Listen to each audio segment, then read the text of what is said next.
wearing navy regimentals, a dark green uniform, white golden buttons and the general's golden epaulets, coded 25, which was the division's number.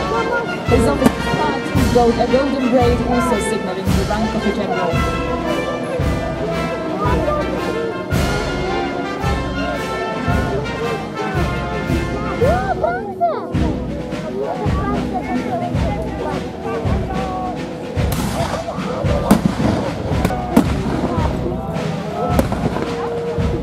Dažas Dienaburgas Lietuvas garnizona vienības sāka atkāpties pa Peldu tiltu pāri Daugavai uz galveno Lietuvas daļu. Ģenerālis Marbo uzskata, ka sekot pretiniekam pa šūpojošos tiltu būtu nolaidība.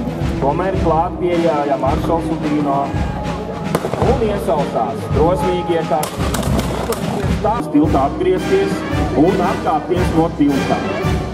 The French cavalry struggled to contain their horses, who were restless and threw themselves. As now on the bridge we have just seen that war in old times was a little bit more noble than it is today, because both armies just...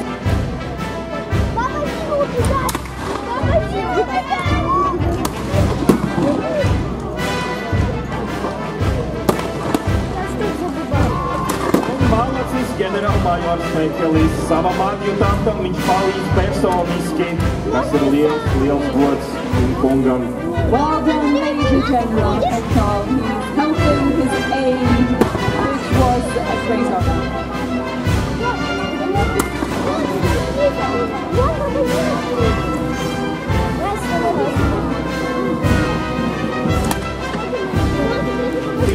Viņa korpusā nebija ziņu, ka Dienaburgas cietoksnī būtu uzstāti lielgabali, tāpēc lielā mērā frančiem tas bija pārsteigts.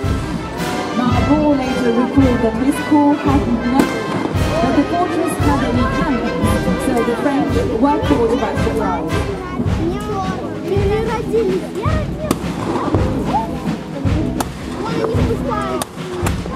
Bet neskatoties uz to, Cietokšņa garnizonam bija pavisam nedaudz lielgabalu.